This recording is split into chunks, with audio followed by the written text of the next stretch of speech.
आप अगर योग शब्द बोलिए तो लोग क्या समझते हैं कि शरीर को एक ऐसे विचित्र तरीके से मोड़ना जो दूसरे नहीं मोड़ सकते। जो प्रेग्नेंट वुमेन है वो योग कर सकती है और ये अच्छा भी है क्योंकि जो बच्चा आने वाला है उसके लिए भी अच्छा है।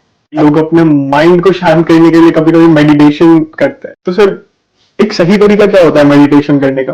तरह तरह के प्रॉप्स लोग यूज करते हैं। मैं तो हैरान हो जाता हूँ कि क्या ये योग है या क्या है। आज हमारे साथ पॉडकास्ट में है क्रांति सुदर्शन जी। ये एक योगा इंस्ट्रक्टर है और हाँ बिल्कुल ये दिखने में नहीं लगते होंगे, बट इनका एक प्रॉपर टेक्निकल बैकग्राउंड है। इन्होंने NIT पटना से एमटेक किया है। तो आज हम इनके साथ डिस्कशन करेंगे कि कैसे एक टेक्निकल बैकग्राउंड से इनका योगा तक का सफर शुरू हुआ।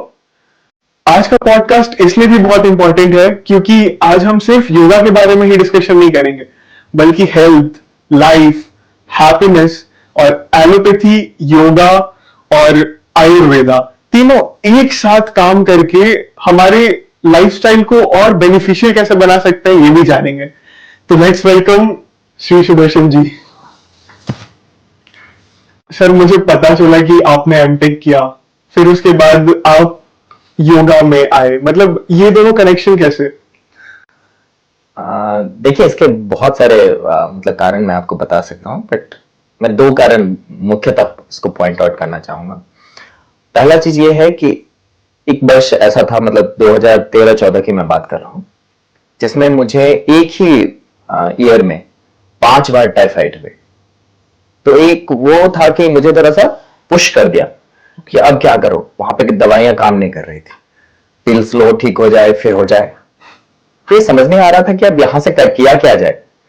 मैं दवाई खा खा के थक चुका था, बिल्कुल शरीर भी काफी कमजोर हो गया था। फिर मेरे भैया हैं, उन्होंने कहा कि तुम योग क्यों नहीं करते। और मैं पहले भी रामकृष्ण मिशन से जुड़ा हुआ था तो मेडिटेशंस करता था।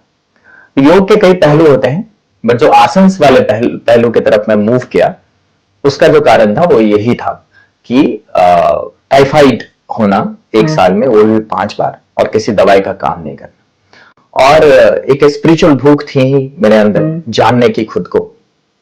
तो वो भी एक बहुत बड़ा कारण है जो आपको पता तो नहीं चलता है कि कैसे पुश करती है, बट हमेशा एक धक्का देते रहती है कि तुम उधर के लिए बने हो, तुम वहां जाओ। और फिर उसी राह में मुझे सदगुरु मिले, जहां पर मुझे लगा कि मैं अब सब चीज हार गया, इनसे ज्यादा मैं नहीं जानता, या कह सकते हैं कि उसके बाद जानने की उत्सुकता और बढ़ गई खुद को। और फिर मैं पहुंच गया ईशा योगा सेंटर, और वहां पर साधना पदा का कोर्स होता है। सबसे पहले वो किया, उसके बाद फिर वॉलंटियरिंग की काफी दिनों तक, फिर टीचर्स ट्रेनिंग करी, और उसके बाद फिर मैं एज अ योग शिक्षक या आप योग गुरु कहें, मैं अलग अलग जगहों पर जाकर इसको सिखाने लगा। क्यों सिखाने लगा? क्योंकि जब मैंने इसको किया उसके बाद एक मिरेकल हुआ, मुझे कभी भी दोबारा टाइफाइड नहीं हुआ। इवन आपको मैं बता दूं कि उसके बाद मुझे बुखार भी, जो उस तरह का बुखार, वो कभी आज तक नहीं हुआ उसके बाद से। तो मुझे लगा कि ये तो बहुत बड़ी चीज है। अगर आप हेल्थ के भी चीजों, हेल्थ को भी जोड़ कर देखें तो मतलब योगा की वजह से बोल सकते हैं कि आपको एक अच्छा खासा डिजीज से प्रिवेंशन मिला जी। और कई लोगों को देखा भी कि जब वो योग करते थे उसके बाद, एक्चुअली देखिए उसमें जाने से पहले भी मेरे मन में डाउट था कि क्या ये चीज काम करेगा। तो मैंने कई सारे लोगों के बारे में पढ़ा, फिर समझा कि कई सारे ऐसे क्रॉनिक डिजीजेस हैं जिसको योग के द्वारा ठीक किया गया है। तो मेरा भी एक एक्सप्लोरेशन था कि नहीं, इसके तरफ जाऊं और इन चीजों को सीखूं। मैंने पहले आपको कहा कि मैं ध्यान करता था, तो देखिए ये भी एक कंफ्यूजन है कि योग के जो पहलू हैं वो एक ही हैं। लोग हमें, अगर योग शब्द बोलिए तो लोग क्या समझते हैं कि शरीर को एक ऐसे विचित्र तरीके से मोड़ना जो दूसरे नहीं मोड़ सकते, है ना? Exactly sir. बट योग का मतलब ये नहीं होता है। ओके सर, तो वही एक टर्निंग था जो पूरा आपका वो लाइफ चेंज किया, काइंड ऑफ आपको योगा की तरफ मोड़ दिया। जी, मतलब वो एक महत्वपूर्ण पहलू था। ऐसे तो मैंने आपको बताया ही कि बचपन से मैं इस तरफ था। मैं रामकृष्ण परमहंस को पढ़ता था, स्वामी विवेकानंद को पढ़ता था, और मैं एक ब्राह्मण फैमिली में जन्म लिया हूं, तो वो एक वेद, पुराण, उपनिषद, इन सब की भी वो एक कह सकते हैं कि जन्मजात ही थोड़ी सी जीन मिली हुई है, तो उधर भी था तो वो सब भी जानता था। तो वो एक बैकग्राउंड में चल रही थी, बट ये एक धक्का लगा दिया कि अब तुम उधर ही जाओ, यही है तुम्हारे लिए। तो वहां से एक मोमेंट। सर तो आपको तो योगा ने बहुत अच्छे से मतलब संभाल लिया सर। और जैसे कि अभी हम लोग देख सकते हैं जितने भी ऑफिस गोइंग लोग हैं उनको अच्छा खासा स्ट्रेस रहता है ऑफिस का, प्लस उनके घर का प्रेशर। तो वो इन सारी चीजों में बहुत फंस जाते हैं, बहुत एंशियस हो जाते हैं, बहुत गुस्सा हो जाते हैं, मतलब छोटी छोटी चीजों में गुस्सा करने लग जाते हैं ऑब्वियसली, क्योंकि इतना सारा काम है उनके पास। तो आप उनको क्या बोलना चाहेंगे कि वो क्या करे जिनसे उनका दिमाग थोड़ा शांत रहे और थोड़े खुश रहे? अब देखिए, खुश रहे ये सबसे महत्वपूर्ण चीज है कि आप खुश रहे। Exactly sir. आप अगर अभी आप किसी को भी पूछिए तो बोलेंगे कि स्ट्रेस में है ना। आप प्रधानमंत्री को बोलिए तो वो भी बोलेंगे कि काम के बहुत प्रेशर में है, स्ट्रेस में है। अगर आप पीयून को बोलिए तो वो भी बोलेंगे कि बहुत ज्यादा प्रेशर में है। आप इवन रोड पे चले जाइए और किसी का भी चेहरा आप देखिए तो आपको 99% लोगों का चेहरा जो है देखते ही पता चल जाएगा कि ये स्ट्रेस में है। लेकिन आप अगर एकदम मूल में जाए और काम को समझें तो क्या काम वाकई में आपको स्ट्रेस देता है? काम तो हर किसी के पास है और वो काम करना भी है। काम तो काम है। हाँ सर। बट स्ट्रेस क्यों होता है? क्योंकि हम ये नहीं जानते कि हम खुद को कैसे संभालें। काम को तो स्ट्रेस नहीं हो रहा ना, स्ट्रेस किसे हो रहा है? आपको। मतलब आपको पता नहीं है कि ये सिस्टम को कैसे संभालना है, तो बात वो है ना। तो अगर आप ये समझ जाएं कि इस सिस्टम को कैसे संभालना है तो फिर आप खुश भी रहने लगेंगे, क्योंकि काम फिर एक काम रहेगा। अगर आप इसको ऐसे देखें, आप एक कार लेते हैं और उस कार को आप जो उसका एक सिस्टम है उसके तहत चलाते हैं, तो उसकी कुछ लाइफ होगी, मान लीजिए कि 25 साल, ठीक है। उसी को आप बहुत ही रफ तरीके से चलाते हैं और तेल भी अच्छा नहीं डालते, वो कितना दिन तक चलेगा? उससे कम। उससे कम। वही चीज आपके सिस्टम के साथ होता है। आपके अंदर उस शुगर का जनरेशन तो हो रहा है, बट आप उसको डिसॉल्व नहीं कर पा रहे, तो वो क्या होता है, केमिकल ब्लॉक्स बनने लगते हैं, फिर केमिकल डिपॉजिट्स, और वो ब्लॉक बनते बनते वो डिजीज बन जाता है, और जिसके कारण ये स्ट्रेस, एंजाइटी और तरह तरह की बीमारियां भी आप देखेंगे। डायबिटीज है ना, उसके बाद आप ले लीजिए कोलेस्ट्रॉल, या यूं कहें कि आपका जो जीन है उस जीन में जिस चीज की थोड़ी कमी रहती है, जो आपका चलता हुआ आ रहा है एक बैकग्राउंड, आपके एंसेस्टर्स जो रहे, तो आप देखेंगे कि अगर आपके दादाजी को 75 की उम्र में कोई बीमारी हुई थी तो आपको उससे पहले वो हो जाएगी। क्यों? क्योंकि आपका सिस्टम बहुत फास्ट चल रहा है, उनका सिस्टम उतना फास्ट नहीं चल रहा था। तो जो चीजें उन्हें 75 साल में हुई, हो सकता है कि आपको वो चीजें 25 साल में हो जाए, और ये चीज हो भी रहा है, आप देख सकते हैं, और बहुत बड़े स्तर पे हो रहा है। और ये इसलिए हो रहा है क्योंकि हम सिस्टम को जैसे चलाना चाहिए उस तरह से नहीं चला रहे, हम उसे समझ नहीं रहे कि उसे कैसे चलाना है। अगर आप समझ जाएंगे कि कैसे इसे चलाना है तो आप हमेशा खुश रहेंगे। तो जरूरी है कि इस चीज को समझें कि इस शरीर को हम कैसे रखें, इस मन को हम कैसे रखें, इस ऊर्जा को हम कैसे रखें। फिर खुश रहना कोई बहुत बड़ी बात नहीं है, फिर आपके लिए वो तो बस एक कोई बहुत छोटी चीज है। सर तो खुश रहने की तो बात हो गई, और सर और भी तो बहुत सारी चीजें होती हैं, जैसे इस प्रेशर से लोगों को एंजाइटी और डिप्रेशन भी बहुत होता है, लाइक बहुत लोग फेस करते हैं जनरली। तो सर कुछ ऐसे चीजें हैं या कुछ ऐसा टिप्स जिससे लोग ये इन चीजों से डील कर सके, एंजाइटी और डिप्रेशन से, जो कि आजकल के वर्ड्स हैं बट स्टिल है, एग्जिस्ट करता है? देखिए, अगर मुझे पूछेंगे तो मैं तो यही कहूंगा कि आइए और योग सीखिए और फिर इन चीजों से कैसे डील कर सकते हैं वो समझिए। देखिए, बेसिकली अगर मैं बताऊं तो आप अगर खुद को देखें तो आपके पास 4 चीज है। आपके पास बॉडी है, माइंड है, इमोशन है और एनर्जी है ना। अब अगर ये 4 चीजें बिल्कुल तालमेल में है तो दुनिया की कोई भी ऐसी चीज नहीं है जो आप नहीं कर सकते, अगर आप उसके करने योग्य हैं। लेकिन अगर ये 4 चीजें आपके तालमेल में नहीं है तो हर चीज करने में आपको स्ट्रगल होगी। तो आपको ये चीज समझना पड़ेगा कि इस चीज को इन चारों को कैसे तालमेल मिलाया जाए। तो मतलब इन चारों पे वर्क करना पड़ेगा आपको, है ना। और उसका एक अगर मुझसे आप पूछिए तो मैं कहूंगा कि उसका अगर सबसे सटीक सॉल्यूशन है तो वो योग है। और उसमें भी योग की प्रणाली में जो हमें सदगुरु ने दिया है, जैसे हम क्लासिकल हठ योग के नाम से जानते हैं, वो प्रणाली बहुत ही उपयुक्त है। और उसके बाद से ही जो आज मुझ में परिवर्तन जो भी आप देख पा रहे हैं वो उसी का देन है। सर, योगा करने के लिए जनरली लोगों को लगता है कि उन्हें कुछ चीजें खरीदनी पड़ेंगी, जैसे कपड़े खरीदने होंगे, मैट्स खरीदने होंगे, और भी कुछ कुछ चीजें, इक्विपमेंट्स। आजकल लोग इक्विपमेंट्स यूज करते हैं योगा करने के लिए। तो सर, आपका इसके बारे में क्या कहना है? मतलब योगा लोग और आसान तरीके से घर पे कैसे कर सकते हैं बिना इक्विपमेंट्स के, या वो प्रॉपर यूनिफॉर्म जरूरी है या नहीं? इस पर जब मैं ये क्वेश्चन सुन रहा था तो मुझे थोड़ी हंसी आ रही थी कि देखिए, योग शब्द का अर्थ होता है कि आप और आपके बनाने वाले के बीच दूरी मिट जाए, मतलब आप एक बन जाए। तो इसमें किसी तीसरे चीज की जरूरत क्या है ना? Equipment sir. बट हम उसके पीछे भागने लगते हैं। हम लोगों को आजकल देखेंगे कि एक होड़ सा बन गया है कि योग करना है तो पहले हम जाकर के कपड़ा खरीदते हैं, पहले हम जाकर के योगा मैट लेते हैं। हाँ ठीक है, इनकी जरूरत है क्योंकि हम समाज में रहते हैं तो कपड़े तो पहनने हैं। और अगर आप योग करेंगे तो उसमें ऐसे कपड़े होने चाहिए जो आपको रेस्ट्रिक्शन ना बने, एक स्ट्रगल ना बने जब आप वो कर रहे हैं। बट क्या वो मुख्य चीजें हैं? नहीं, मुख्य चीजें हैं कि उसके बारीकी को सीखना, उसको समझना कि उसे करना कैसे है, उसको जीना। बट हम इक्विपमेंट्स के पीछे भागने लगते हैं। देखिए, अगर आप मुझसे पूछिए तो आपको बस एक 6x4 का जगह चाहिए या 6x3 का, और वो थोड़ा शांत हो और आप हो तो योग किया जा सकता है और अच्छे से किया जा सकता है, जहां से आप कुछ भी जैसा बेनिफिट्स चाहें वैसा ले सकते हैं।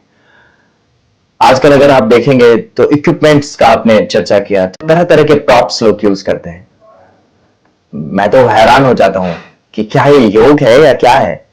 फीते से खींच रहे हैं एक अपने पैर को, अपने हाथ को, बड़ा ही अजीब सा लगता है। देखिए, फ्लेक्सिबिलिटी होना एक बहुत छोटी चीज है, बट आप जबरदस्ती लगे हैं अपने आप को फ्लेक्सिबल बनाने में, है ना। मतलब एक कभी कभी देखता हूं तो एक विचित्र तरीके से मोड़ने में। बट क्या सिर्फ वही आयाम है? नहीं, वो एक बहुत छोटा आयाम है, बट उसको लोगों ने बहुत ज्यादा एक्सेजरेट कर दिया। और उन्हीं चीजों पर हम जब अपने जो योग मैं ऑफर कर रहा हूं लोगों को, और सदगुरु ने जो हमें दिया है ऑफर करने के लिए सबको, उसमें इन सब चीजों का बेहद ख्याल रखा गया है कि जितनी मिनिमम से मिनिमम रिक्वायरमेंट है उसका यूज हो, और जहां पर आप हो और आपके बनाने वाले हो, सिर्फ उन्हीं के बीच में तालमेल बनाने की, उनके बीच में दूरी मिटाने की बात हो। और वास्तव में वही तो योग है, जहां पर आप और आपको जिन्होंने बनाया है, आप उसे भगवान कहें या जो आप कहना चाहते हैं वो कहें, उनके बीच की दूरी मिट जाए, फिर क्या ही बचा। तो योग वो है। आप इक्विपमेंट्स या अलग अलग चीजों को ज्यादा महत्व ना दें, और जो असल में योग है उस तरफ आप काम करें, तो वो बहुत ही बेहतर तरीके से काम करेगा और आपको बहुत सारा चीज दे जाएगा। आप खुद में पूरा ब्रह्मांड बन सकते हैं, इतनी ताकत है इसमें। तो आप उसके लिए काम करें। आप देखेंगे तो लोगों ने ऐसा भी बना लिया कि तरह तरह के पोज किए, फोटो खींचे, लोग इन सब चीजों पे ज्यादा ध्यान दे रहे हैं। आप देखते हैं योगा डे पे कितने सारे नए योगी जन्म ले लेते हैं, बट उनको कभी ट्रैक कीजिएगा, उसके बाद वो कभी योगा नहीं करते। वो सिर्फ उसी दिन आते हैं, थोड़े शरीर को तोड़ मरोड़ जोड़ लेते हैं, और फिर उसके बाद वो योगी नहीं रहते। वो साल में सिर्फ एक ही दिन योगी बनते हैं सोशल मीडिया के लिए। तो जब आप योग स्टार्ट करते हैं तो उसको एक अनुशासन की तरह स्टार्ट करें, उसे आपको नियमित करना है। आप देखेंगे कि वो योग जो है वो आपके जीवन का अंग बन जाएगा, और फिर तो आप उससे कुछ भी कर सकते हैं। मैंने कहा ना, आप ब्रह्मांड बन सकते हैं। इतनी क्षमता है उसमें। सर मैंने कुछ लोगों को ऑब्जर्व भी किया है कि लोग अपने माइंड को शांत करने के लिए कभी कभी मेडिटेशन करते हैं। तो सर एक सही तरीका क्या होता है मेडिटेशन करने का?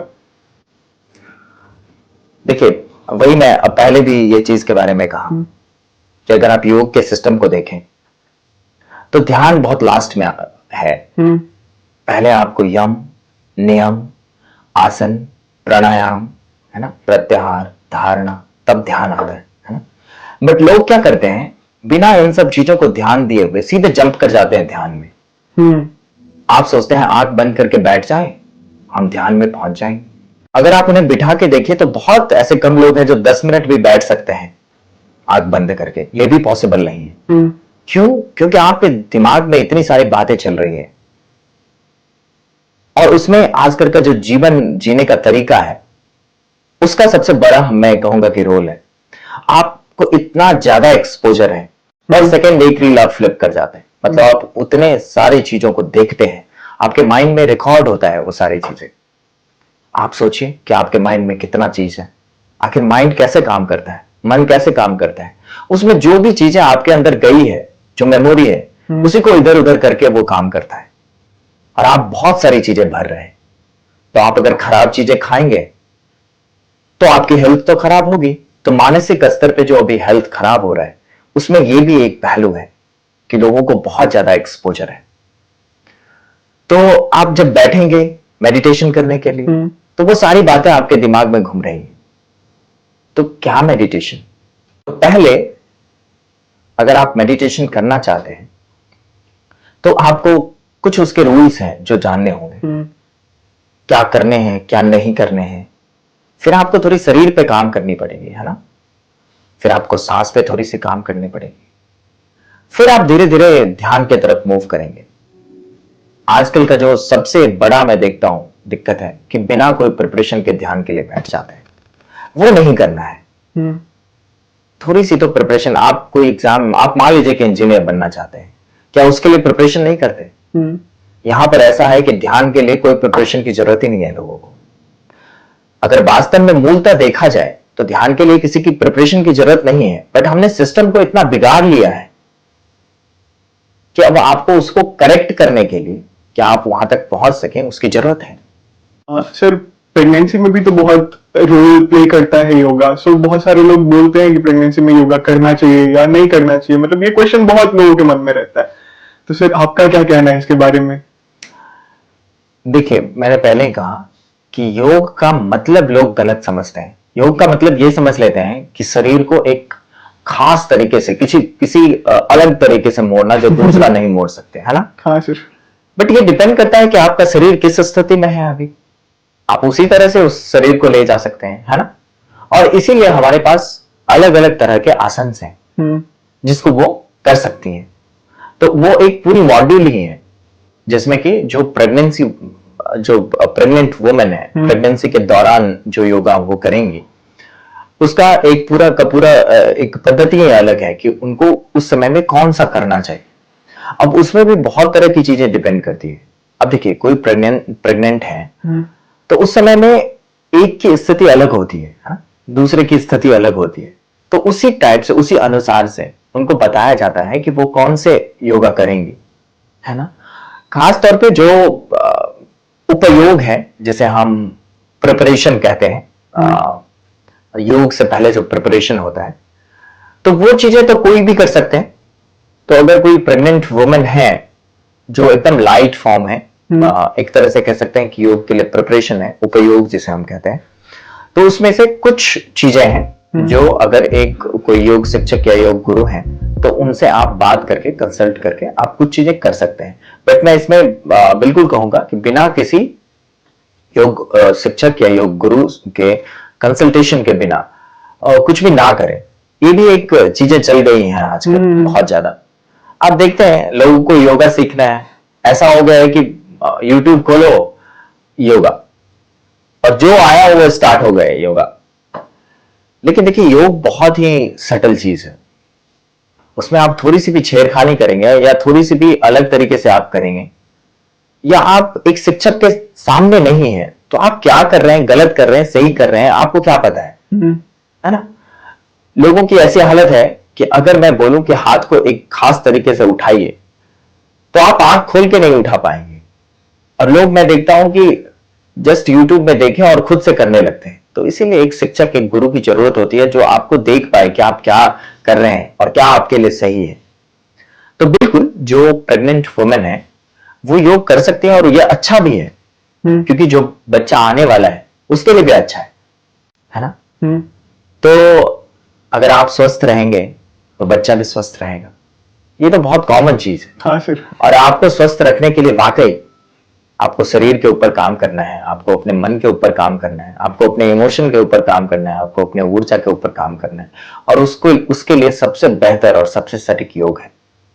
तो वाकई वो कर सकती हैं, बट बिना कंसल्टेशन के। ये तो मैं हर किसी से कहता हूं कि बिना किसी जो योग के जानकार हैं, जो वर्षों से इस चीज को प्रैक्टिस कर रहे हैं खुद पे भी और सिखा रहे हैं लोगों को, उनसे बिना कंसल्टेशन के किसी ऐसे ही यूट्यूब से देख करके या इन तरह से नहीं करना चाहिए। नहीं तो एक तो फर्स्ट चीज ये होता है कि आपके अंदर ना योग के प्रति एक अलग तरह की भावनाएं उत्पन्न हो जाती है, क्योंकि वो काम करेगी नहीं। हाँ सर। और ये मैं गारंटी के साथ कह सकता हूं कि अगर इस तरह की चीजें जो यूट्यूब पे खास करके अवेलेबल होती है, वो चीजें एक जिस तरह से योग को काम करना चाहिए उस तरह से काम नहीं करेंगे। और तब आपको लगेगा कि आपके लिए योग के प्रति जो एक सम्मान है वो कम हो जाएगा, है ना। योग वर्ड है आपके लिए, वो शब्द ही आपके लिए कम हो जाएगा। तो उस चीज को अगर समझना है तो उसे एक खास जो उसके जानकार हैं उनके पास से ही सीखिए, उनके पास से ही जानिए, तो वो एक बेहतर आपको समझ देगी। और बहुत सारे बेनिफिट्स भी फिर आप उससे ले सकते हैं, चाहे वो हेल्थ हो, वेल्थ हो, इनर वेलबींग हो, जॉय हो, हैप्पीनेस हो, हर चीज पॉसिबल है। स्पिरिचुअल डेवलपमेंट हो वो भी पॉसिबल है। हाँ सर, क्या क्या इंजरीज, पॉसिबल इंजरीज हो सकते हैं अगर लोग जनरली यूट्यूब वीडियोस से या खुद से योगा करने का ट्राई करें तो? जो ध्यान आप नहीं रख सकते अगर आप YouTube से सीख रहे हैं तो कौन ध्यान रखेगा? आपको तो कुछ पता ही नहीं चलेगा कि आप क्या कर रहे हैं, आप गलत कर जाएंगे। तो इंजरी के बिल्कुल चांसेस हैं। तो मैं इसमें तो बिल्कुल कहूंगा कि देखिए हल्के फल्के फॉर्म जो है, जो उपयोग जो हमारे मतलब आप ईशा के भी देखेंगे चैनल पे, तो उपयोग के नाम से एक योग है उपलब्ध। जो ये है कि उपयोग का मतलब हुआ कि योग के लिए एक प्रिपरेशन वो उपलब्ध है, वो बहुत लाइट फॉर्म है, उसमें इंजरी के बहुत कम चांसेस हैं, तो वो आप कर सकते हैं। बात बाकी अगर जो योग है वास्तव में जिसे आप सीखना चाहते हैं, मीन्स आसन जो है, प्राणायाम जो है, उसको आप अगर किसी गुरु या किसी योग शिक्षक के सामने अगर सीखें जहां पर उनका फिजिकल प्रेजेंस हो, वो बहुत मायने रखता है। वो चीज होना चाहिए। उसके बिना अगर आप करेंगे तो इंजरीज होंगी। सर, एलोपैथी का क्या इम्पैक्ट होता है योगा पे, और क्या ये दोनों मतलब थोड़ा ऑपोजिट नहीं है, एलोपैथी और योगा? ये आपने जो पूछा ये बहुत ही एक्चुअली कंट्रोवर्शियल चीज हो जाती है। मैं अक्सर इन चीजों को बोलने में अवॉइड करता हूं, बट आज मेडिवर्सल में बैठा हूं तो मुझे बोलना पड़ेगा और बोलना चाहिए। देखिए मैं बोलूंगा कि दोनों ही, चाहे योग को लें चाहे एलोपैथ को लें, एक लिमिटेशंस है ना। एक सिंपल सा एग्जांपल मैं देता हूं। मान लीजिए कि अभी आपका पैर कट गया है ना, या मेरा ही पैर कट गया, अब मैं योग कर ही नहीं सकता। तो उस वक्त में तो अभी मुझे सबसे पहले सही करना है उस कट को, और उसके लिए अगर सबसे ज्यादा कुछ उपयुक्त है तो वो एलोपैथ है। हाँ सर। या मान लीजिए कोई इन्फेक्शन ही आपको हुआ घाव में जो बहुत असाध हो गया, अब वो केमिकल की वजह से हुआ है तो उसको केमिकल बॉम्बार्डिंग करके ही आप सही करिए, वो उचित तरीका है, क्योंकि वो इमरजेंसी सिचुएशन है ना। अब कुछ चीजें एलोपैथ की भी लिमिटेशंस हैं, कहीं पर जैसे मैंने पहले भी कहा कि योग की भी एक लिमिटेशन है ना। आपका पैर कट गया या आपके पैर में बहुत इन्फेक्शन है तो आप कर ही नहीं पाएंगे, है ना। बट उसकी भी एक पद्धति है, और इवन सदगुरु के बारे में ही मैं चर्चा करूंगा। उनका एक वीडियो मैं देख रहा था, तो उनका एक बार पैर टूट जाता है, तो अपने मन का ही यूज करके वो उस चीज को सही करते हैं। ये भी पॉसिबल है, बट अगर एक जनरली एक आम आदमी की हम बात करें तो उसमें हम देखें तो वहां पर अगर आपका पैर टूट गया है तो आपको डॉक्टर के पास जाना चाहिए, है ना? तो बिल्कुल साथ में काम कर सकता है, बट दोनों के अपने अपने लिमिटेशंस को समझने होंगे और दोनों के अपने अपने जो बेनिफिट्स हैं उनको समझने होंगे, और साथ में अगर काम करें तो वर्ल्ड चेंज हो सकता है। इतना ताकत है दोनों में। तो थोड़ा सा मैं यहां पर योग का भी चर्चा करूंगा, क्योंकि आपने आयुर्वेद और जो मेडिकल साइंस है उनकी चर्चा करी। अब देखिए, योग जो है वो आपके ऊपर काम करता है ना? कोई भी बीमारी आपको हुई है, मतलब कुछ ना कुछ तो छेड़छाड़ आपके सिस्टम में हुआ है, तभी तो हुआ है। तो अगर आपको मालूम हो जाए कि क्या गड़बड़ी हुई है आपके अंदर, तो आप उसको ठीक भी कर सकते हैं, है ना? इसकी पूरी की पूरी चांसेस है। तो योग वहां पे काम करता है कि आपने एक कोडिंग लिखी और वो कोड काम नहीं कर, मान लीजिए उसमें कुछ बग आ गया और आपको पता चला कि हाँ ये बग है। आप अगर एक सॉफ्टवेयर इंजीनियर है तो आपको कितना टाइम लगेगा उसको सही करने में, क्योंकि आपने ही उसे बनाया है। तो ये शरीर भी जो है, अगर आप एकदम अंदर जाकर के देखेंगे तो आप खुद ने ही बनाया है, क्योंकि आप में और भगवान में या आपको बनाने वाले में देखेंगे तो मूल रूप से कोई अंतर नहीं है। तो योग ऐसे काम करता है। इवन आयुर्वेद और सिद्ध भी जो है वो इन्हीं मूल को लेकर के काम करता है। हाँ, वहां पर कुछ हर्ब्स के यूज होते हैं, वो भी केमिकल है, बट योग में देखें तो आप खुद को ही यूज कर रहे हैं, खुद से ही वो सारी चीजें डेवलप कर रहे हैं।